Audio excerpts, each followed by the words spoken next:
Man, what a nice walk at night. I've been walking for a long time. I might want to take a break soon. Wow. To this 3 a.m., I hope nothing bad happens. Better get that kink fixed, because if anyone finds out...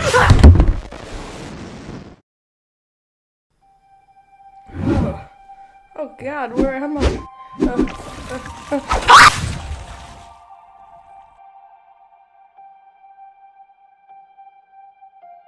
Hello internet, welcome back to Theo Theory. Okay, so before I start this theory, I just want to bring something up that the people over on Game Theory said recently that honestly is so relatable. Editor, roll the clip. The show that just can't get enough black goo. Think about it. Bendy, Doors, Welcome Home, Bob Mod, FNAF, all of them have a black goopy thing that leads to one thing. Oh, we should probably just plug it into my veins at this point, but alas, HR won't let me do it. And So true, Tom. So true.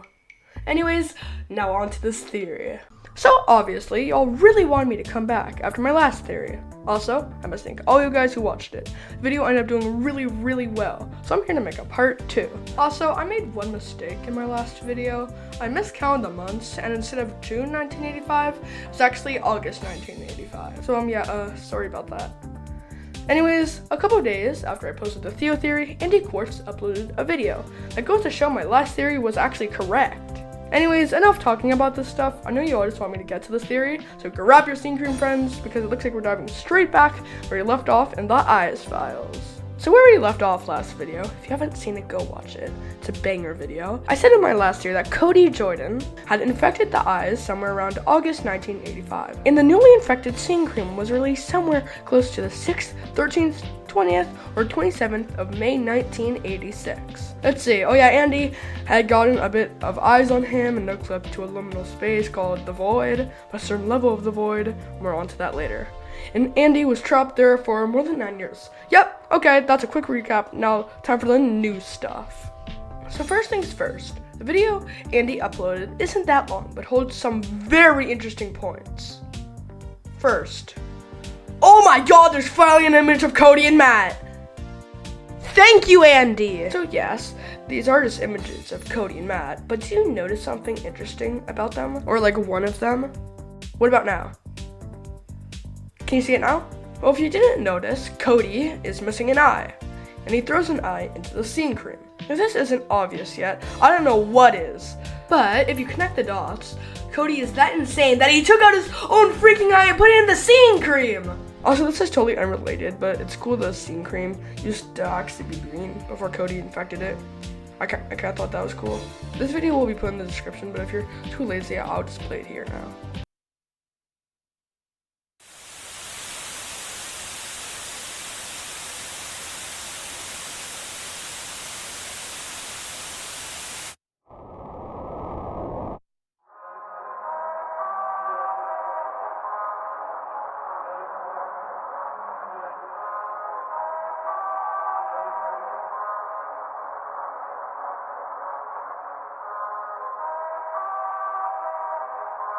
So if you put the video in 0.25 speed, when the first eye pops up after Matt got infected, it says some interesting dialogue.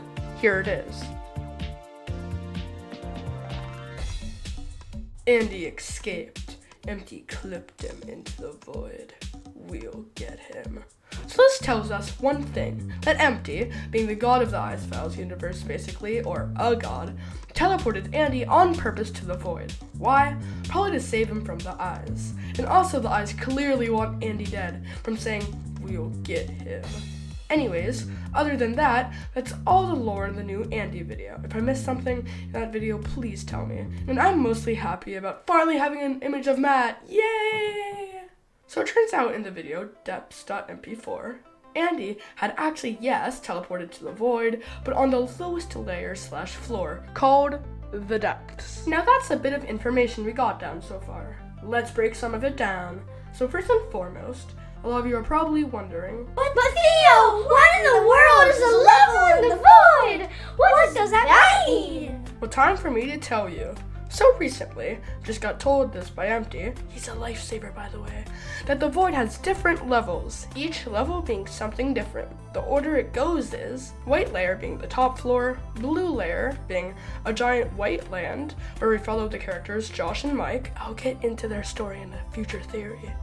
A brown layer that's some type of court, an orange layer that is a desert, a red layer that's some sort of battle arena, the green layer is a forest, quoted by Empty, it is really dangerous, has many hostile enemies, and then finally black layer / the depths is the bottom of the void, in the deepest level. There's barely any sunlight or light in general in this part of the void, and there are tons of deceased bodies that are now souls and haunt you, and this is also where Andy's story is. The reason I know a lot of this, finally I can mention this, Empty's Roblox game, titled, coincidentally, The Void. Yep, Empty made a game, and honestly, it's pretty good. Not much lore-wise, but it gives us a general idea of what The Void looks like. If you want to check the game out, it's linked in the description of this video. Go check it out if you're interested. So first, thanks to my friend, The Hidden Lego, shout out to you.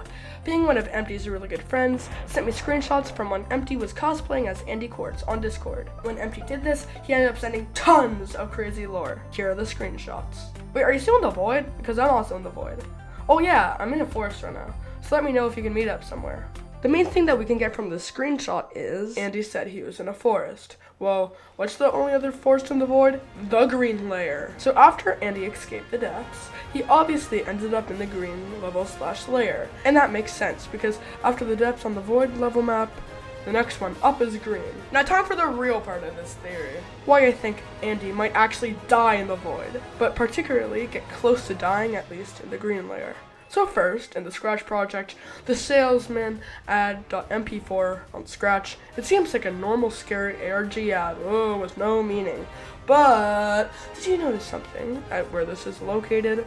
Well, if you didn't guess, this thing obviously lives, or at least has its shop somewhere in a forest. Sure, this could just be a normal forest, but I'm going to take this into the context that this thing has its shop in the green layer of the void. Because, you know, the green layer is the forest too. And, well, if you couldn't guess from the appearance of this salesman, he is obviously not friendly. And I have obvious proof of this, because if you scroll down a bit into the comments of the post, look, this guy says, he took my left kidney, crying. And then a whole conversation proceeds to go on if the salesman is bad or not. He obviously is evil. And I thought it was interesting, it says in the description of the Scratch post, quote, come on down to the salesman's store. Just walk deep into the forest until the trees start whispering. Then turn left and you find his store. One part of this stood out to me in particular. Just walk into the forest until the trees start whispering. And this seems very particular, especially with the part afterwards saying, then turn left until you find his store. So I decided to Google search it to see if it had any religious belief, any meaning of sort, and then this came up. The wind forces the trees to sway from side to side and rustle their leaves. This creates the sound of the trees. Frost takes this common occurrence and transforms it into a metaphysical discussion of the trees, loudly voicing their plans to leave. So I thought it was interesting that it actually came up with something, so I decided to click the link under it and it took me to this website, Robert Frost, The Sound of the Trees. And oh boy, what I found is interesting. So this link took me to a poem made by Robert Frost, and the poem is titled, The Sound of the Trees. Here's the poem. I wonder about the trees. Why do we wish to bear forever the noise of these?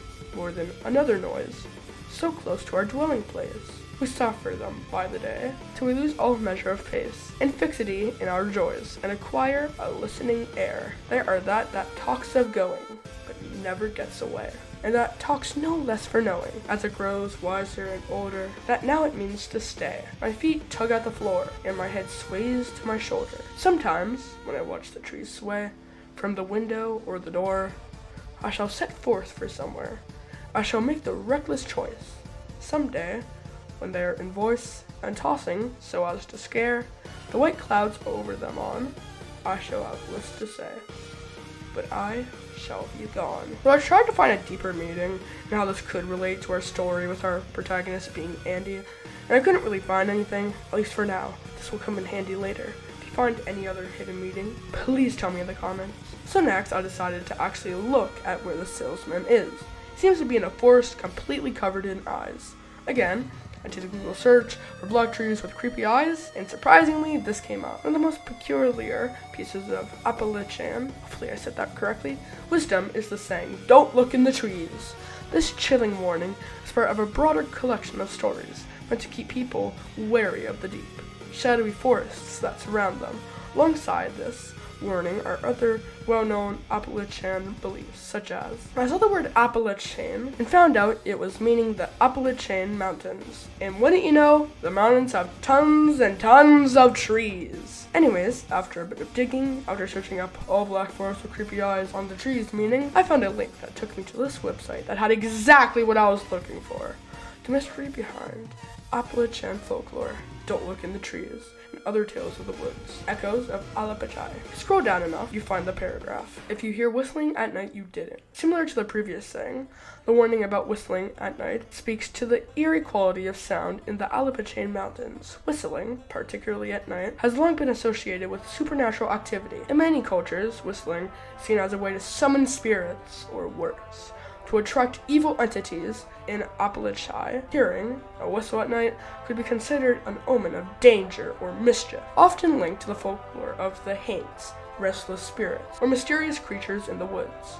The idea that you didn't hear the whistle, meaning don't acknowledge it or act on it, serves as a reminder that not everything is as it seems, just like the call of your name. The whistle could be an illusion meant to mislead or disorientate. It could be the wind, the sound of a creature moving through the trees, or even just your imagination at play. But in the context of the folklore, it serves as another warning to stay cautious and not let curiosity or fear drive you to investigate further. In a time before reliable modern communication, hearing strange sounds could indicate something truly harmful, such as a person or animal lurking nearby. And if you didn't see the headline, if you heard whistling at night, you didn't. And what does that connect to? Whispering. And where have we heard whispering in the Ice Files? Connected to the salesman in the green layer of the void. Sure, I might be taking this a bit too far, but it's the best thing I got. See, I knew that them saying just walk deep into the forest until the trees start whispering. It's important. Anyways, summon spirits, eh? Attract evil entities, eh? And isn't it convenient that the second you hear a whispering or whistling sound in the forest in the void, if you turn left, you come straight into contact with the salesman? So my friends, I believe that our friend Andy Qaurtz is going to start to hear whispering or whistling, and is going back to our poem earlier, will start to wonder about the trees. And taking all the information, it's even a possibility that Andy could even turn into one of these restless spirits, as the folklore guide thing says. From the poem saying, "My feet tug at the floor, and my head sways to my shoulder," inferring that he will slowly become one of them.